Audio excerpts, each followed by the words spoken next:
¿no es cierto? El haloperidol, el haloperidol, ustedes sí me escuchan, doctores, ya. Sí, El haloperidol es un antipsicótico típico, ¿sí? Que eh, se va a utilizar. Nosotros utilizamos solamente en los casos de delirium hiperactivo. En los casos de delirium hipoactivo no utilizamos el haloperidol. Solamente cuando ustedes vean delirium hiperactivo, entonces ustedes pueden utilizar a dosis pueden utilizar hasta 5 miligramos en el día. Hay algunos casos que recomiendan utilizar hasta 10 miligramos en el día de haloperidol. Esta ampolla pueden utilizarlo intramuscular o intravenoso, pero nosotros la utilizamos más por vía intramuscular en estos pacientes que se encuentran con delirium hiperactivo. Pueden administrarse desde comenzar con dosis bajas de 1.5 miligramos e ir viendo respuesta. Si no responde con 1.5 miligramos, ustedes pueden utilizar, subir a 2.5. Si no responde a 2.5, pueden subirse a 5 miligramos. Hasta ahí hemos llegado, pero en ciertas ocasiones donde el paciente no se queda tranquilo, pues sí podemos utilizar hasta 10 miligramos intramuscular en estos pacientes. Usted con esas dosis le deja tranquilo, le deja soñado a ese paciente como para realizar ciertos procedimientos que usted quiera hacer en un momento determinado. Si nos llaman a nosotros para que le tranquilicemos a un paciente para realizar un procedimiento. Entonces solemos poner 5 miligramos intramuscular, ¿sí?, de haloperidol y con eso se quedan tranquilos. Ahora, el haloperidol no es aconsejable utilizar como mantenimiento, o sea, para mantener el tratamiento del delirium de estos pacientes no podemos mantener con el haloperidol. Lo vamos a mantener con otros antipsicóticos, ¿sí? Como son los atípicos. Dentro de los antipsicóticos atípicos encontramos el representante de todos ellos la risperidona. La famosa risperidona viene en tabletas y viene en gotas. En adultos mayores, nosotros los geriatras sabemos utilizar en gotas, ¿sí? La risperidona. Sí, la dosis tiene que ir hasta 1.5 miligramos repartidos en el día. La dosis de 1.5 miligramos repartidos en el día equivale a 30 gotas. ¿Sí? O sea, 30 gotas equivale a 1.5 miligramos. Esas gotas ustedes pueden repartirlas durante el día. En estados hiperactivos, sabemos darles 10 gotas de mañana, 10 al mediodía, 10 de noche, completando el 1.5 miligramos. Eso quiere decir que cada 10 gotas tienen 5 miligramos. Cada 10, 5 miligramos. En 20 gotas tendrían 1 miligramo. En 30 gotas, 1.5 miligramos. Así van fraccionadas. Pero la dosis es bajo la respuesta del paciente. Es decir, si con 5 miligramos, es decir, con 10 gotas, su paciente se queda tranquilo, le deja con 10 gotas. Si su paciente no responde, le pueden subir a 10 miligramos, perdón, sí, a 1 miligramo, que serían 20 gotas. ¿De acuerdo? Es decir, usted tiene que ir regulando la dosis del fármaco de acuerdo a la respuesta del paciente. ¿Sí me hago entender? Entonces tenemos el representante de los atípicos es la risperidona. Luego tenemos la quetiapina. La quetiapina, doctores, va a ser también dosis respuesta. Comiencen con dosis bajitas de 12.5 y van subiendo 12.5, 25, 37.5, 50, 75. Doctores, no pasen jamás, en lo que sea posible, no pasen jamás los 100 miligramos. en lo que sea posible, porque hemos visto pacientes que vienen hasta de 200, con 200, 300 miligramos en el día.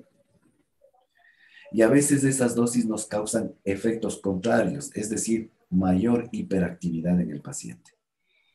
Entonces, utilicen prácticamente hasta máximo 75 miligramos hemos utilizado nosotros. De allí, si no responde a eso, yo suelo cambiar de antipsicótico, ¿sí? Y dentro de los otros antipsicóticos que suelen quedar es la olanzapina.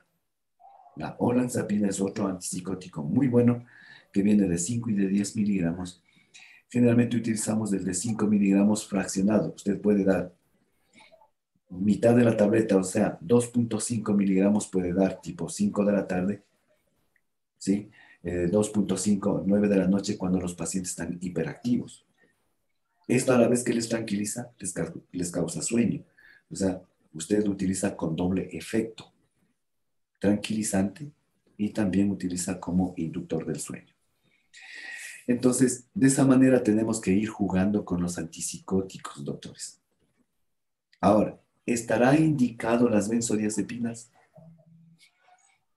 Como el diazepam, como el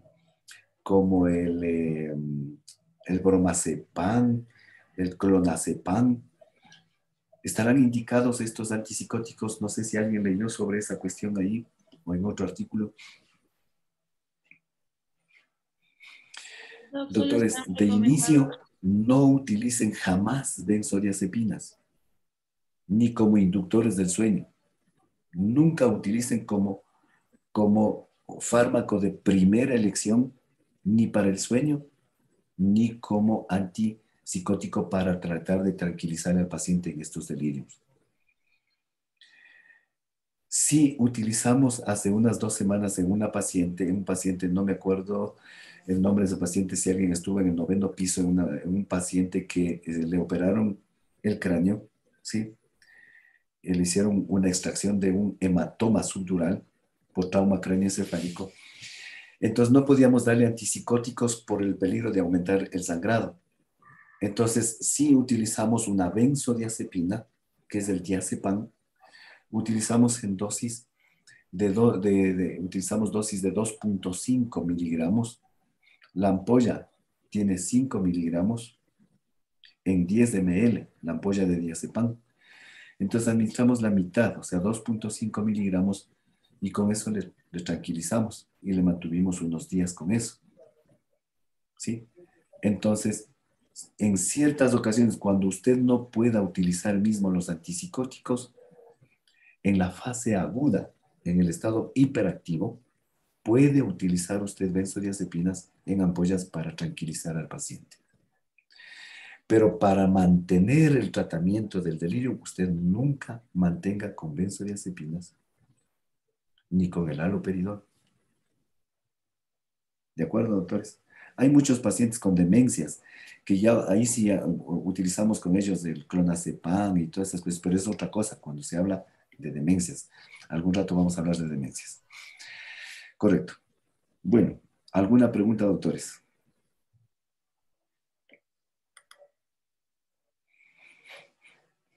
Especialmente los ausentes.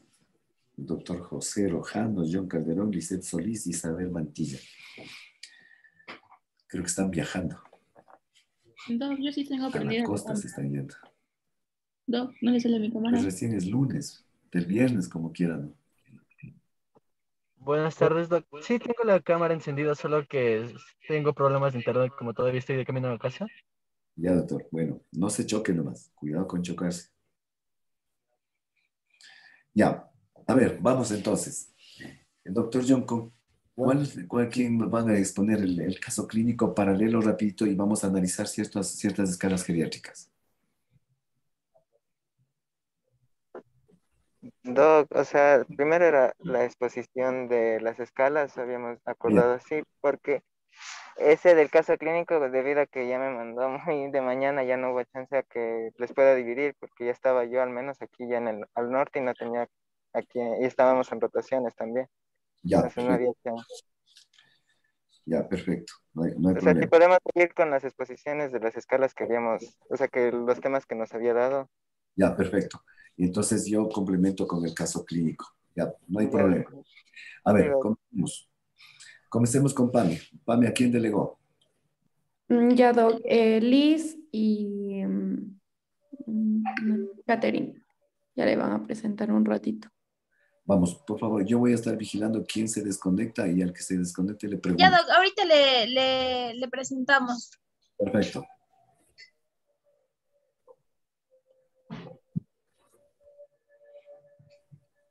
No sé si ya se puede ver. Sí, ya está en pantalla. Ya, buenas noches, doctor. Buenas noches, compañeros. Nosotros les vamos a hablar sobre las escalas de Gijón y de la mini evaluación nutricional, MNA. Pásale, por favor. Ya. Bueno, esta escala de valoración sociofamiliar de Gijón se trata de una escala heteroadministrada, es decir, que va a estar dirigida a personas que tienen un nivel educativo o cultural más bajo. Este nos va a ayudar a valorar el riesgo sociofamiliar a personas ancianas que son susceptibles y este consta de 5 ítems.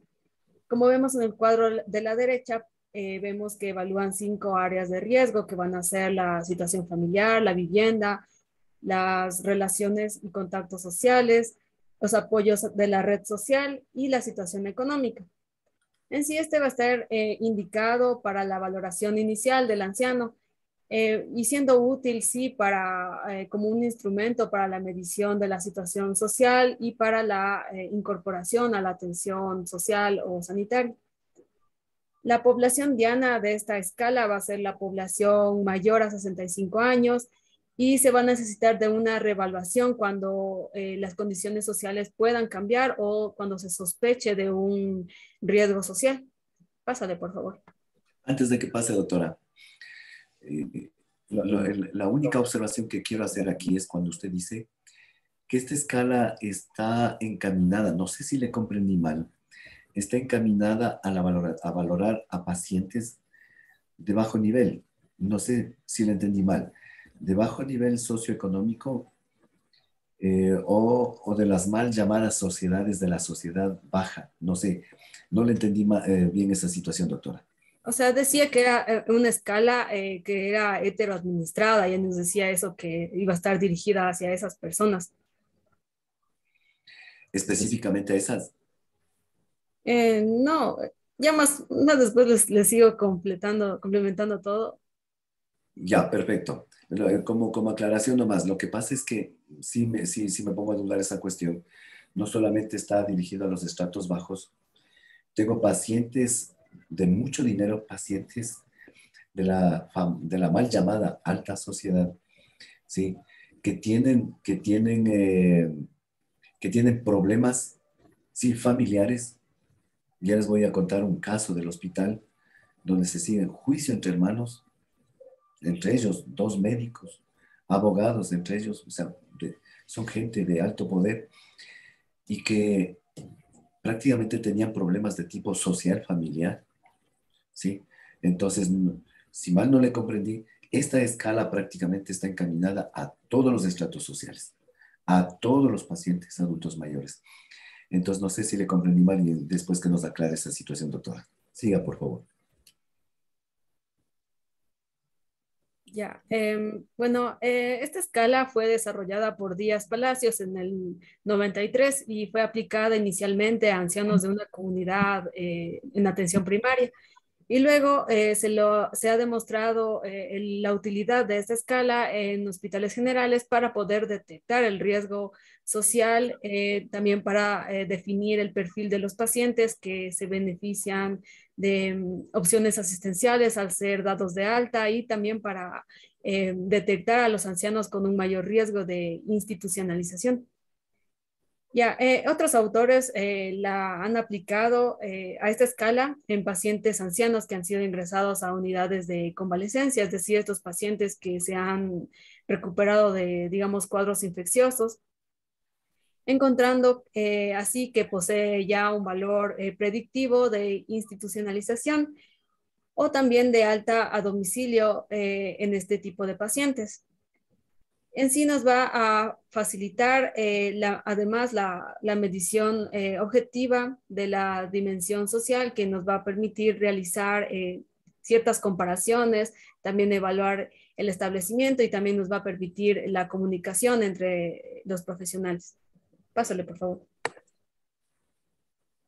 Ya, dentro de las características de esta escala es que esta va a constar de 5 partes o variables, de las que les nombré, que fue la situación familiar, la económica, la vivienda, las relaciones y el apoyo social. Estas partes en sí van a constar con 5 posibles opciones en cada una de ellas y cada categoría se lo debe puntuar de 1 al 5 y teniendo una puntuación global entre 1, que va a ser la mejor situación social, y la 25, que va a ser la peor. Y en sí nos va a presentar ya una buena fiabilidad y también una validez. Pásale, por favor. Ya, bueno, como les dije, consta de 5 partes.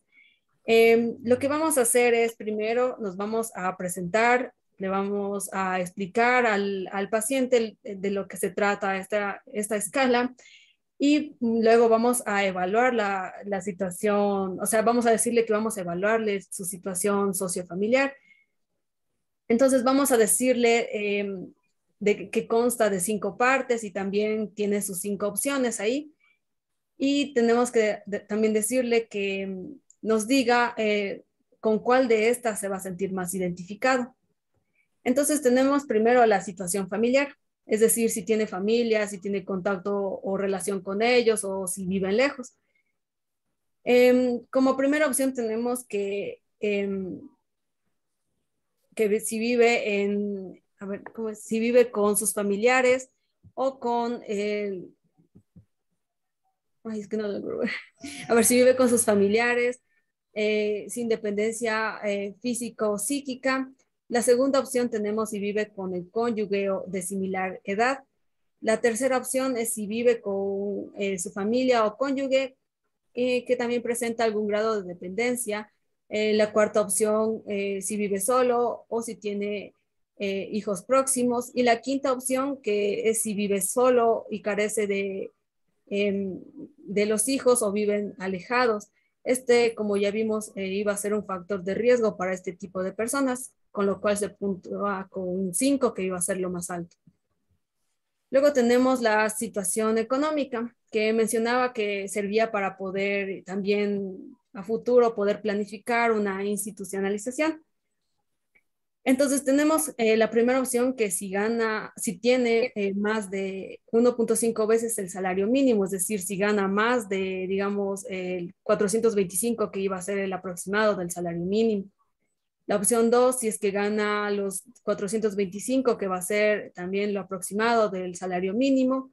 La tercera opción, que va desde el salario mínimo a una pensión mínima contributiva, es decir, ya que iba a ser menor al salario mínimo. Y la cuarta opción iba a ser que si recibe una pensión no contributiva, es decir, que no tiene una jubilación por ley. Y la opción 5 es que no tiene ingresos o son inferiores, o también no tiene ingresos a una pensión. Luego sigue el estado de la vivienda, en donde podemos ver si cuenta con las necesidades adecuadas para él. Por ejemplo, si cuenta con comodidades como agua, luz, si tiene baño, si tiene su cocina, así con todo, sin ningún tipo de barrera. Entonces sería la opción 1. La opción 2 es que si existen así muchas barreras en el domicilio, como habíamos visto, las gradas, las alfombras, puertas estrechas o el paso hacia el baño, entre otras que habíamos nombrado. La opción 3 iban a ser que si es que la casa de esta persona presenta humedades, tiene mala higiene, tiene un equipamiento inadecuado, es decir, no tiene baño completo, no tiene agua caliente o calefacción. La opción 4 es la ausencia de ascensor o teléfono, y la opción 5, si es que la vivienda es inadecuada para él, si tiene chabolas, que esté hecho decir que la casa esté hecho con materiales que no sean resistentes, si está declarada en ruina, y si es que no existen estos equipamientos mínimos que necesita esta persona. Luego seguimos a las relaciones sociales, que serían, es decir, la primera opción, es decir, que si convive con su familia, sus amigos, o no tengan, y también no tengan estos desacuerdos entre ellos. La opción 2 es que si hay una relación social con la familia y con los vecinos. La opción 3, si es que hay una relación social solo con la familia o con los vecinos, es decir, si es que no se lleva con la familia, se va a llevar con los amigos. La opción 4 es si no sale del domicilio y recibe visitas, y la opción 5 es que no sale y no recibe visitas. Luego vamos al si es que hay apoyo de la red social y cuáles van a ser estos. La primera opción es que si es que cuenta con apoyo familiar y vecinal. La opción 2, si se apoya en el voluntariado social o también en la ayuda domiciliaria. La opción 3 no tiene apoyo. La opción 4, si está pendiente del ingreso de una residencia geriátrica, es decir, que esta persona está en lista de espera a una residencia geriátrica. Y la opción 5, si es que tiene cuidados permanentes y los necesita. Y para poder valorarlo en sí, aquí tenemos que hacer, como les dije, hacer un registro independiente de cada una de estas partes, ya que para poder así evaluar las dimensiones deficientes, ¿no? Los puntos de corte, pues nos mencionaba que iba a ser como un punto de corte, iba a ser ya un 15, ¿ya? Pero si tenemos puntos de 5 a 9, va a ser bueno, va a ser aceptable a la situación social, es decir, tiene un riesgo social bajo. Es una persona que cumple con sus funciones, no necesita de apoyo adicional o tiene todavía su autonomía personal. De 10 a 14 ya nos habla que hay una existencia de riesgo social y que ya podría necesitar un tipo de ayuda. Y más de 15 ya nos habla de un problema social, que ya esto quiere decir que el adulto mayor ya va a necesitar tanto cuidados personales, también lo económico, y lo que lo va a hacer ya dependiente de la ayuda, ¿no? Pásale, por favor. Ya. Listo. Vamos a hablar sobre lo que es la escala. Antes de que hable, doctorita, regrésele, por favor. A ver, hasta ahí quédese, doctora. A ver, doctores. Esta escala, como bien mencionaba la doctora en la exposición, realmente esta escala es muy importante. ¿Por qué? Porque si a ustedes les sale un puntaje, luego de la valoración que ustedes hacen de la situación familiar, económica, la vivienda, las relaciones sociales que tiene el apoyo de red social, si ustedes tienen un puntaje que les sale por arriba de 15, ustedes ya saben que ese paciente por arriba de 15 está abandonado, está maltratado ese paciente. Y esto se da en todos los estratos sociales, ¿sí? Fíjense, yo les cuento un caso clínico de una paciente. Uno de los casos, ya, del que les contaba anteriormente.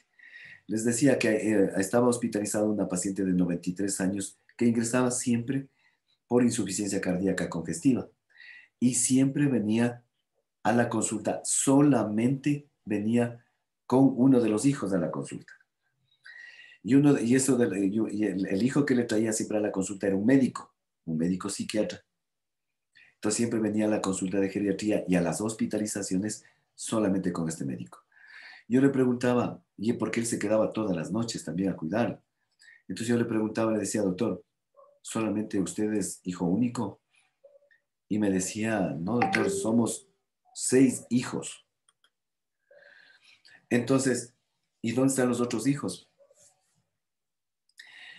Y resulta que existía un conflicto familiar muy cruel. Existían juicios entre hijos, ¿sí? Donde el uno de los hijos, habían 2 médicos, uno psiquiatra y el otro salubrista, habían abogados, y entre ellos se metían en juicio y decían que vos le has robado. Delante de la mamá le gritaban, vos te has robado $18,000 a mi mamá, te estoy siguiendo juicio, que le devuelvas. O sea, terrible. Entonces, una situación familiar terrible, porque solamente vivía con un solo hijo, no tenía cónyuge. Y así nos va subiendo los puntajes. Y cuando ustedes suman, más de 15 puntos es un paciente maltratado, es un paciente que no tienen el cuidado ni el respeto familiar, social, ni el peor económico. Hay otros familiares en una condición económica paupérrima. ¿Sí? Si ustedes conocieran a unos pacientes, ahorita tenemos un paciente en el 8º piso, un paciente que ingresó este paciente tiene, si mal no recuerdo ahorita, tiene una neumonía y tiene una desnutrición. Entonces, este paciente no tiene hijos, no tiene esposa, no tiene familiares, no tiene nadie. Entonces, y si nosotros le hacemos la situación familiar y preguntamos a quién vive con la familia, no. En el punto 5 dice vive solo y carece de hijos, sí, dan 5 puntos ahí. La situación económica, dice en el punto 5, dice sin ingresos. Dice en el punto 1 dice más de 1.5 veces del salario mínimo. El punto 2 dice desde 1.5 veces al salario mínimo hasta salario mínimo de exclusive. O sea, tiene un salario mínimo él. Aquí daría punto 2. 5 de arriba, 2 de aquí serían 7. La vivienda. En la vivienda, él vive en la casa del amigo. ¿Dónde daría aquí si vive en la casa del amigo? En vivienda.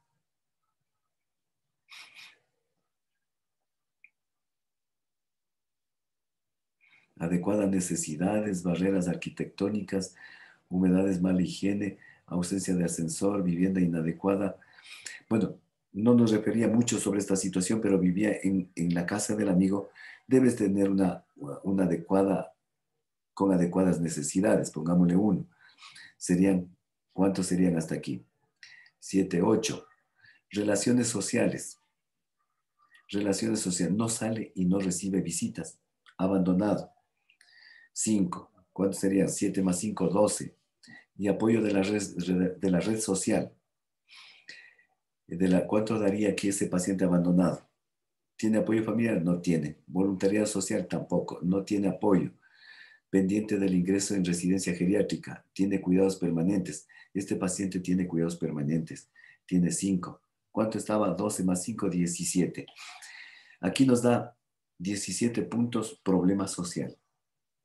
Entonces, ese paciente tiene un riesgo social, no riesgo social, tiene un problema social muy alto. Sí, estos pacientes generalmente van a institucionalizarse. Generalmente estos pacientes toca mandarles asilos. ¿Sí? Entonces, ese es el riesgo con esta escala y usted puede darse cuenta si un paciente llega con múltiples escalas. Si un paciente llega a su consulta con múltiples escalas, ese paciente está abandonado, maltratado. ¿De acuerdo? Entonces, para eso nos sirve esta escala. Vamos, si alcanzamos todavía con otra escala. Vamos con el MNA. Ya, Doc. ¿Sí se me escucha? Sí. Ya, vamos a continuación con lo que es la escala del Mini Nutritional Assessment, que es una herramienta de cribado que va a ayudar a identificar a lo que son ancianos desnutridos o con riesgo de desnutrición. Aquí hay que tener en cuenta que la valoración global del paciente geriátrico incluye lo que es el examen del aparato nutricional, justificado con una alta prevalencia de desnutrición en el mismo. Hay que tener en cuenta que la malnutrición en general del paciente geriátrico se asocia a un deterioro de la actividad y de la condición física general y se relaciona con una mayor prevalencia de lo que son infecciones, retraso de cicatrización de heridas, lo que son úlceras por presión, una disminución del rendimiento intelectual, reducción del apetito, una mayor estancia hospitalaria y también un aumento de la mortalidad. Esta escala ha sido especificada para el desarrollo de evaluación del riesgo de malnutrición en el anciano frágil, que va a favorecer el desarrollo de las intervenciones rápidas que beneficien el estado nutricional y que reduzcan tanto las consecuencias de un mal aporte calórico y proteico. La versión original va a constar de lo que son 18 preguntas que van a estar divididas 4 en áreas nutricionales, incluyendo lo que son las medidas antropométricas como el índice de masa corporal, la circunferencia braquial, la circunferencia del muslo y la pérdida de peso. También va a estar la valoración global en 6 cuestiones que son relacionadas con el estilo de vida, de tanto lo que es en medicación y el estado físico y mental.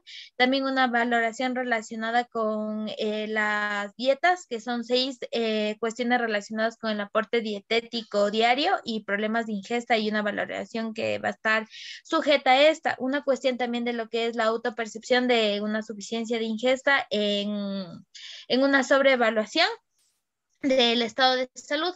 La puntuación máxima de esta va a ser de 30 puntos. Una puntuación que sea inferior a 17 va a indicar una malnutrición. Una que sea entre 17 y 23.5 va a ser un riesgo potencial de malnutrición. Y una puntuación mayor a 24 se la diagnostica como un estado nutricional satisfactorio. ¿Puedes cambiarle, por favor? Ya, voy a hablar un poquito sobre lo que es la valoración antropométrica. Esta valoración se realiza mediante la medición de peso, talla, masa magra y la masa grasa. Esta, con la edad de los valores, sufren cambios importantes, por lo que existen tablas de referencias para ancianos, y a partir de los 65 años va a disminuir la masa magra en un 6.3 cada década. Hay que tener en cuenta que primero va a estar el peso, que es muy importante en los ancianos, ya que la pérdida es un indicador de una malnutrición calórica, y la pérdida de peso no voluntaria es superior al 5% en un mes o superior al 10% en 6 meses, es un indicador ya de una normalidad. La pérdida de peso se va a calcular mediante la fórmula que se encuentra ahí, que es la pérdida de peso, que va a ser igual a el peso habitual menos el peso actual sobre el peso habitual por 100, y así se va a poder sacar el peso que esté perdiendo el adulto. En lo que es el pliegue tricipal o la masa grasa, va a ser la medición más usada en lo que son pliegues cutáneos, va a ser el tricipital, y también se puede determinar en áreas bicipitales. Se debe tener en cuenta que en esta puede haber un aporte de una estimación inadecuada para la rendición del anciano, y los valores normales del pliegue tricipital van a variar de acuerdo al sexo y a la edad. El percentil se ha visto que 50 se considera normal, si es inferior a 25 hay una desnutrición moderada, y si es inferior a 10 ya suele ser grave. En lo que es el perímetro braquial, los valores normales según la edad y el sexo se van a recoger y se van a calcular a partir de lo que es la circunferencia braquial y el pliegue tricipal. En esta se usa la fórmula que está ahí, que es el perímetro braquial en centímetros, va a ser igual a la circunferencia braquial en centímetros, menos el 3.1416 por el pliegue tricipal. Y por último, lo que es el índice de la masa corporal. En lo que es el índice de la masa corporal hay que tener en cuenta que hay un riesgo de mayor mortalidad en hombres mayores de 65, y este índice de masa corporal es de 22 kilogramos que alcancen un 20% de incremento del riesgo en hombres mayores de 75 años, y va a ser menor de 20,5 kilogramos. Para las mujeres va a ser el incremento de la mortalidad, va a empezar por debajo de un índice de masa corporal del 22 y alcanza a un 40%, y el incremento de riesgo en cambio en mujeres de 75 años se ha visto que llega a ser inferior al 18.5. Para el índice de masa corporal se calcula con lo que es el peso sobre la talla al cuadrado. Y para calcular se ha visto que la altura en pacientes con patologías ya invalidadas, se ha usado esta fórmula que va a variar de acuerdo al sexo, que es en hombres y en mujeres, que va a ser distinta. Y aquí se va a calcular con lo que es la altura tanto de talón, rodilla y la edad. ¿Puedes cambiarle, por favor?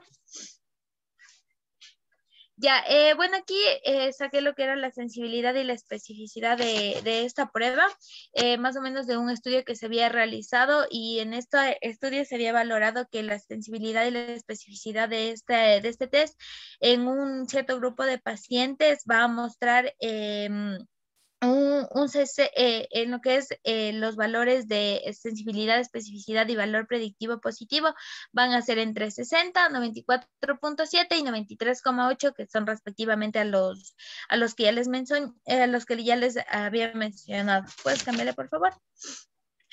Ya, para hacer lo que es el formulario de este estado nutricional, hay que tener en cuenta que para el formulario se debe llenar tanto el nombre, el sexo, la edad, el peso en kilogramos, también lo que es la estatura en centímetros. Si el paciente está encamado, se utiliza mediciones parciales o a la altura de la rodilla, como en pulgadas, para convertir esta en centímetros. Y finalmente lo que es la fecha del formulario de detención. ¿Puedes cambiarle, por favor? Ya, ¿cómo se evalúa esta escala? Hay que tener en cuenta que para completar esta escala va a llenarse los siguientes recuadros que yo les voy a mencionar, y una puntuación total, como les había dicho, igual o mayor a 12 va a indicar que la persona se encuentra bien nutrida y que no va a requerir ninguna intervención adicional. Una puntuación que es entre 8 y 11 indica que una persona está en riesgo de desnutrición, y una puntuación total de igual o menor a 7 indica que la persona se encuentra desnutrida. Si la puntuación es total o es igual a o menor a 11, puede confirmarse con el resto de preguntas, que es de la evaluación siguiente, que también se les va a indicar. La siguiente evaluación es la evaluación de cribaje, que es la que se le menciona la evaluación corta, para poder evaluar al paciente con estas preguntas. En la primera se va a preguntar la disminución de la ingesta de alimentos en los últimos 3 meses debido a la pérdida del apetito por problemas de dificultad digestiva, dificultad al tragar o masticar. Aquí siempre se le va a preguntar al paciente si ha comido menos de lo normal en los últimos 3 meses. Si es que es así, se debe a la falta de apetito, o si es que no puede masticar o tragar, o en caso de que ha comido mucho menos, que ha sido lo que ha comido antes, o solo un poco menos de lo que está comiendo. En esta puntuación va a haber la evaluación del 0 al 2, en el que el 0 va a ser que ha comido mucho menos, 1 que ha comido menos, y 1 que ha comido igual, y 2 que ha comido igual. En la siguiente parámetro va a ver si ha perdido el peso de forma involuntaria en los últimos 3 meses. Aquí la puntuación va a ver del 0 al 3, en la que la puntuación va a ser de 0, pérdida del peso superior a 3, a los 3 kilogramos, el 1 que no sabe el paciente, el 2 la pérdida de peso entre 1 a 3 kilogramos, y el 3 sin que haya perdido ningún peso.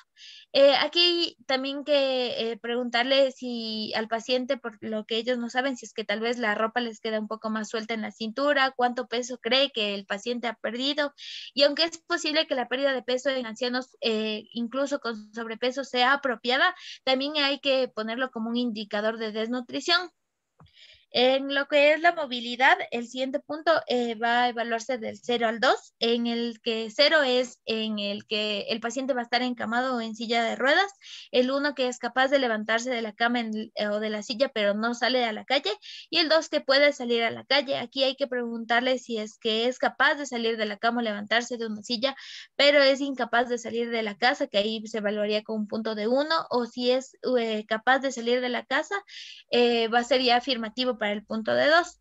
Para el siguiente punto, que es el D, es que si ha sufrido el paciente algún estrés tipo psicológico o alguna enfermedad aguda en los últimos 3 meses, siendo 0 sí y 2 siendo no.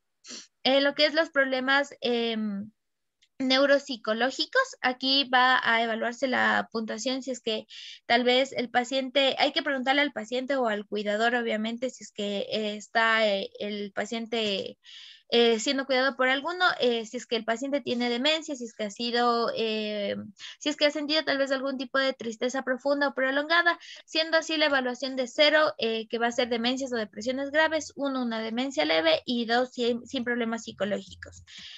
Para lo que es el F, aquí va a indicarse lo que es el índice de la masa corporal, en la que la puntuación se va a determinar del 0 al 3, en el que 0 el índice de masa corporal es menos 19, en el que 1 es entre 19 y menos 21, en el que 2 es entre 21 y menos 23, y 3 siendo 23 o superior. Aquí, como les había comentado, ya se va a continuar esta puntuación, en el que el indicador ya puede darnos esta puntuación entre 2 y 14, dándonos una puntuación normal, de 8 y 11 un riesgo de desnutrición y de 0 a 7 puntos una desnutrición ya grave. ¿Puedes cambiarle, por favor? Ya, esta información adicional a la encuesta hay que tenerla en cuenta cuando sale tal vez nuestra evaluación de cribaje, sale una puntuación entre 0 a 7, pero si es que sale superior a 11, se quedaría con la evaluación ya de cribaje, que es la evaluación rápida. En esta sería la evaluación que es mucho más larga, en la que se va a preguntar al paciente si es que vive de forma independiente, no que vive en una residencia, y siendo 1 el sí y 0 el no. Si es que toma más de 3 medicamentos recetados al día, siendo 0 sí y 1 no. ¿Me dijo algo, Doc? Perdón. No, siga nomás, siga nomás. Ah, ya. Si es que tiene úlceras o lesiones cutáneas, siendo 0 sí y 1 no. Si es que cuántas comidas completas toma el paciente diariamente, siendo 0 una comida, 1 2 comidas y 3 comidas. También hay que tener en cuenta que el paciente esté de la manera de forma de alimentarse, en el que 0 es el que necesita ayuda, 1 que se alimenta solo con dificultad, 2 que se alimenta solo sin necesidad de dificultad. El siguiente punto es que se considera que el paciente esté bien nutrido, siendo 0 que esté en una malnutrición grave, 1 no se sabe la malnutrición moderada y 2 sin problemas de malnutrición. Aquí también hay que tener en cuenta bastante también lo que es el consumo de tanto frutas, verduras al día, para saber cómo el paciente está siendo nutrido. En comparación también hay a las personas de su edad, cómo encuentra el paciente en el estado de salud: 0.0 peor, 0.5 no sabe, 1 igual, 2 mejor. En lo que es ya las medidas de circunferencia braquial o circunferencia de pantorrilla, también hay que hacer estas medidas, y siendo 0.0 una circunferencia braquial menos 21, 0.5 entre 21 y menos 22 y 1 entre mayor a 22. Y la circunferencia de pantorrilla, que va a ser 0 menos de 31 y 1 más o igual a 31. Aquí la evaluación, como les había comentado al principio, va a ser la puntuación máxima de 16 puntos. ¿Puedes cambiarle, por favor? Ya, bueno, yo encontré una tabla de recomendaciones para esta intervención, en la que hablaba sobre las puntuaciones en el estado nutricional normal de 24 a 30 puntos que había después de un acontecimiento o una enfermedad aguda.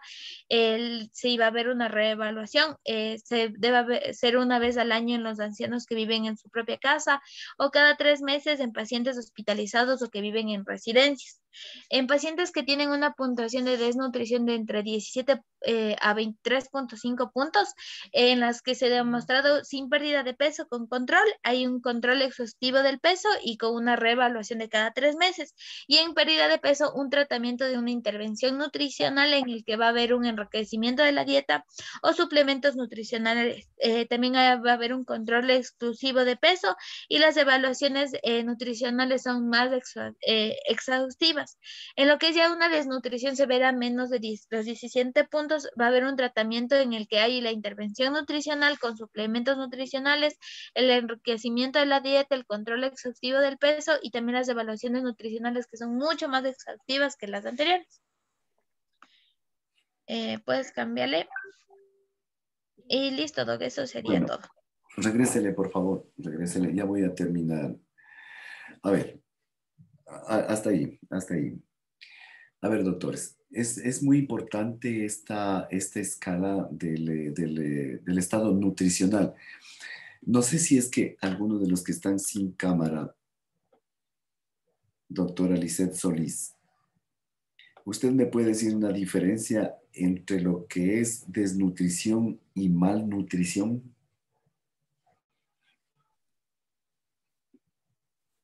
Sí, estoy prendida la cámara, no sé si me ve. Así está. Sí. Ya. Bueno, ¿cuál es la diferencia, doctorita, entre malnutrición y desnutrición? Bueno, desnutrición era cuando tenía un déficit alimentario, o sea, la persona no está comiendo bien. En cambio, ya la desnutrición venía a ser ya cuando los individuos estaban ya malnutridos. Y pueden, o sea, pueden así, vayan a ingerir, digamos, alimentos en exceso, igualmente van a estar malnutridos porque tienen una malnutrición que les podría generar obesidad. En cambio, desnutrición es cuando tienen el déficit de alimentos, ¿no? Ya, perfecto. O sea, siempre la desnutrición va a ser para abajo, ¿no es cierto? Ser paciente caquético, paciente con bajo peso. El malnutrido, el malnutrido puede ser un paciente obeso, pero estar malnutrido, es decir, no tiene masa muscular. Porque usted sabe que el estado nutricional se mide por la masa muscular, ¿no es cierto? Por las proteínas que tenga. Y usted sabe, la masa muscular está hecha por proteínas. Entonces, si un paciente no tiene proteína, está desnutrido. Hay pacientes obesos, con un índice de masa corporal de 30, 35, pero están llenos de grasa, no tienen proteínas. A eso decíamos anteriormente que se llama obesidad sarcopénica, ¿no es cierto? Entonces, estos pacientes, a pesar de tener un índice de masa corporal muy, muy alto, se encuentran desnutridos porque no tienen proteínas, ¿no es cierto? Entonces, para esa situación nos sirven estas escalas, doctores. Esta escala del cribaje que nos menciona la doctora consta de esos pocos parámetros. La valoración del puntaje sobre 14, máximo sobre 14. Esta escala nos permite hacer una evaluación rápida del paciente, ¿sí? Si tenemos entre 2 y 14, dice normal, 8, 11 puntos, perdón, riesgo, y menos de 7 puntos es malnutrido. Si usted encuentra esta escala, el cribaje, con malnutrición, por debajo de 7 puntos, usted tiene que evaluar con la escala completa. ¿Cuál es la escala completa? La doctora nos mencionaba en la diapositiva anterior, doctora, póngale un rato en la diapositiva anterior, en la anterior, donde están unos cuadros, ahí. Ustedes ven aquí, la doctora nos mencionaba, no está puesto en las diapositivas, pero hay una escala donde mide 4 parámetros muy importantes, doctores. Aquí en el segundo cuadro inferior izquierdo, dice la versión original consta de 18 preguntas. Dice, ahí se valora primero las medidas antropométricas. En esta otra escala, y sí me gustaría que ustedes busquen, doctores, la escala del MNA con 30 preguntas, que es la forma completa, y ahí se valoran 4 parámetros grandes. Entre ellos, el primer parámetro que se valora es o son las medidas antropométricas, como se menciona aquí en este cuadro inferior izquierdo. Medidas antropométricas. Ahí se mide el peso, la talla, índice de masa corporal, todas esas medidas antropométricas. El segundo parámetro es del cuadro, el segundo de arriba, de la mitad, dice valoración global. Es el segundo parámetro, la valoración global que abarca esta escala del MNA de las 30 preguntas.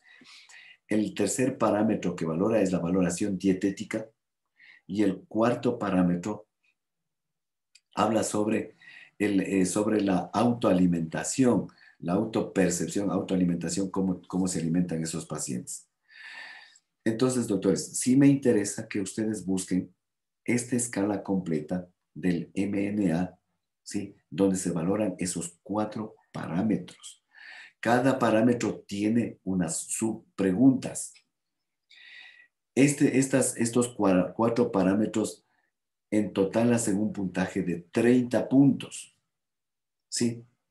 En estos 30 puntos se menciona que deben estar entre 24, o sea, el puntaje va de 24 a 30 puntos como normal, entre 17 y 23 puntos está como riesgo de desnutrición, y por debajo de 17 se le considera como desnutrición. ¿Sí? Quisiera que ustedes le busquen esa escala y lo complementen. Está muy bien esa otra escala, pásele por favor, doctora.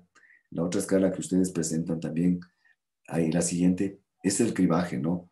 Esta escala también se utiliza, pero no con mucha frecuencia. Esta escala que está ahorita en la pantalla es casi parecido a la escala grande, pero esta abarca solamente 16 puntos. Pero sí, es muy importante que ustedes sepan, doctores, analizar el estado nutricional de los pacientes, especialmente, doctores, cuando un paciente está hospitalizado, y con algunos de ustedes hemos hablado ahí, los pacientes se encuentran encamados.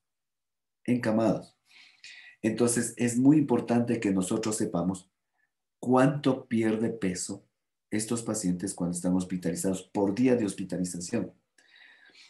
Imagínense, yo les contaba siempre, cuento cuando hablo de esta situación, yo estuve hospitalizado 45 días en cama, 45 días en UCI, ¿no es cierto?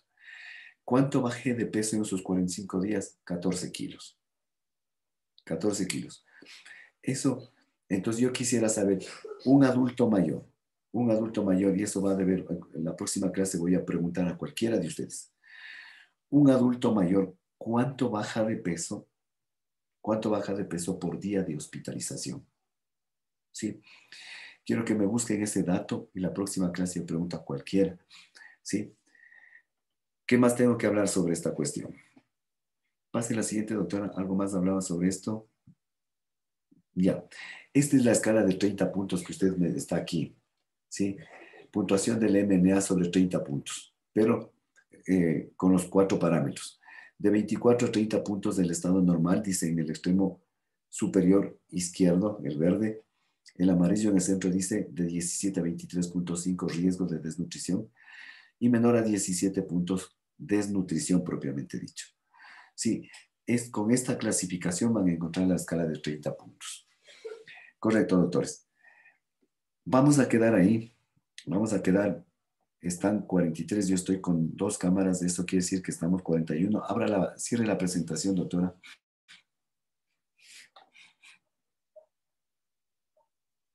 Ya, están ustedes 41. ¿Cuántos son total, doctor John? 43. 43 total. Entonces faltan dos compañeros. De Ya. mi paralelo les vi, están completos. ¿Están todos de Sí, su paralelo? sí, estaba revisando la lista Ya. de participantes, están todos. Entonces de PAMI faltan los 2. Me parece que falta Chávez y no sé cuál más, ahorita le estoy revisando. Ya. Mándeme al chat, por favor, doctora Pame, los 2 que faltan. Ya, Sí. doc.